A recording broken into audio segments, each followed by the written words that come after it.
Custo de vida, emprego e desemprego, cesta básica, tarifas públicas, salário mínimo. Agora, na Brasil Atual, a análise do DIEESE. E nós vamos fazer contato agora com a diretora adjunta do DIEESE, Patrícia Pellatieri. Bom dia, Patrícia. Bom dia, Glauco. Patrícia, ontem um estudo divulgado pelo Instituto de Pesquisa Econômica Aplicada, o IPEA, mostrou que em agosto cerca de 4.200.000 domicílios brasileiros tiveram como única fonte de renda o auxílio emergencial de R$ 600. Isso mostra, primeiro, a desestruturação do mercado de trabalho brasileiro, mas também que essas famílias serão certamente impactadas com a redução para R$ 300 do auxílio emergencial, não, Patrícia? Sem dúvida nenhuma, esse é mais um estudo que desvela aí a situação extremamente precária que a população, milhões de brasileiros e brasileiras, trabalhadores e trabalhadoras já se encontravam antes da pandemia.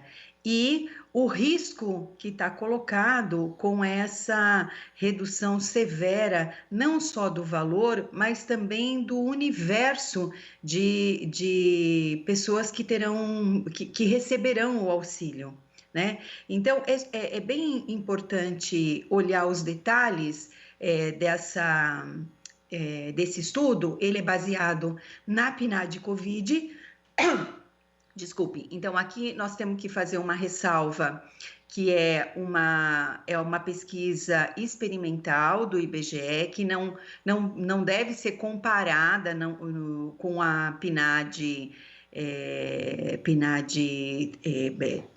domiciliar, a PNAD mensal e trimestral, mas que traz aí elementos muito importantes, principalmente nessas novas questões colocadas, como é o auxílio emergencial e qual é o peso desse auxílio na renda das famílias.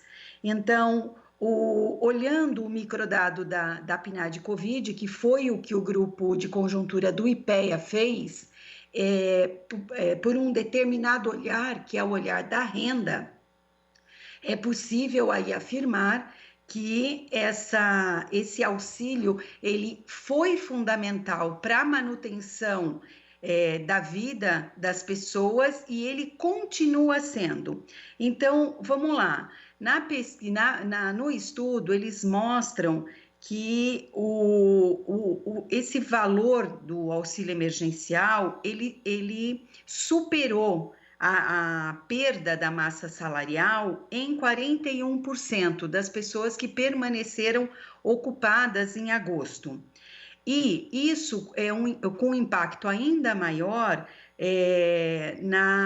nos domicílios mais pobres, né? Então, significando que o auxílio emergencial, ele superou em 30% aí a renda que eles teriam se não fosse a pandemia, enfim, o que eles tinham antes. Mas nós estamos falando de um aumento de R$ 472 na renda domiciliar média. Então, isso mostra o quanto o país já estava empobrecido.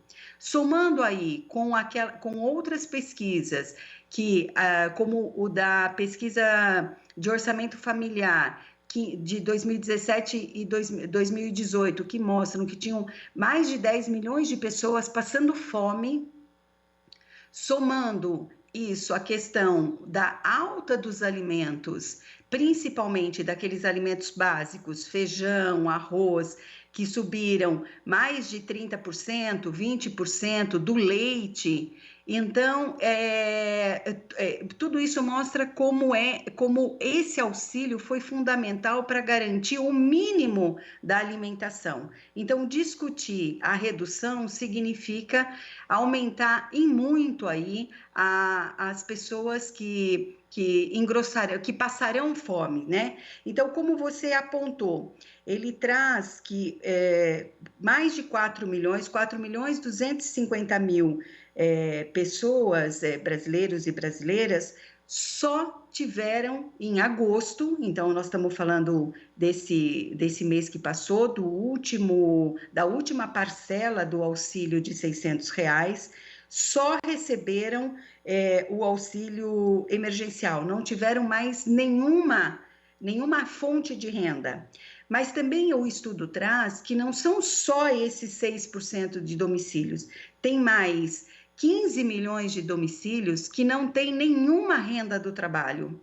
Eles só têm outros rendimentos. Então, nós estamos falando aqui de aposentadoria, pensões, BPC, e nós sabemos também que a Covid, ela acabou, vem afetando as pessoas mais idosas que muitas vezes são o arrimo familiar, ou seja, é a única renda do domicílio, e isso nós ainda não temos como as estatísticas ainda não captam, mas certamente esse volume de domicílios que só tem o auxílio emergencial, ele possa ser aumentado a hora que você coloca os domicílios que não têm renda do trabalho e que dependem dessa aposentadoria, da pensão.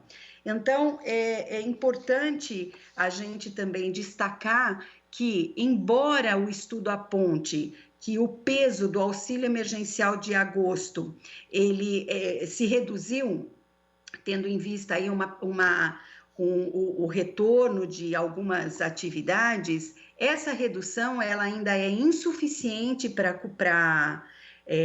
compensar a perda, né, que vem acontecendo. Ela vem num ritmo muito lento e ela continua sendo fundamental para a sobrevivência das famílias.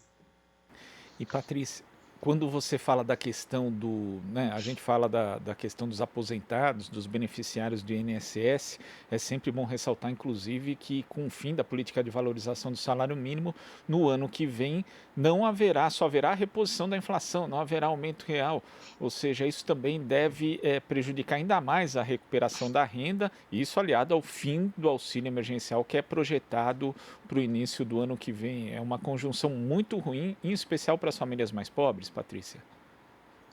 Não tenha dúvidas, porque, inclusive, essa reposição da inflação, ela a reposição ela é pelo índice geral, tá certo? Então, se a gente olhar o IPCA, ele deu menos de 1%, deu perto de 0,7%, mas aí a gente vai olhar o grupo de alimentos e bebidas, ele bateu 18%. Se a gente for olhar os produtos da alimentação básica, eles aumentaram muito mais.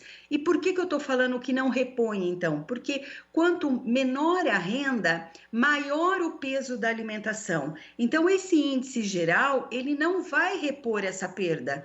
Significa que as famílias terão menos renda para poder consumir, né, para poder se alimentar.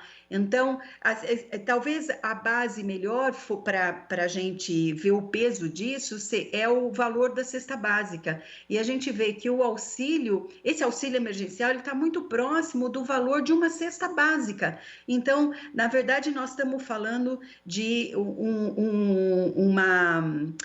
uma recomposição muito pequena. É bom sempre a gente lembrar, nós somos um país de renda muito baixa, então quando a gente fala em reduzir ainda mais, significa jogar milhões de pessoas na extrema pobreza, na fome, né? Então não é pouca coisa. Tá certo, Patrícia, muito obrigado pela sua participação aqui no Jornal Brasil Atual e até a próxima. Até mais, bom dia.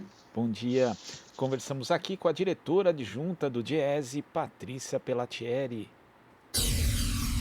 Aqui você ouve as notícias que os outros não dão. Jornal Brasil Atual.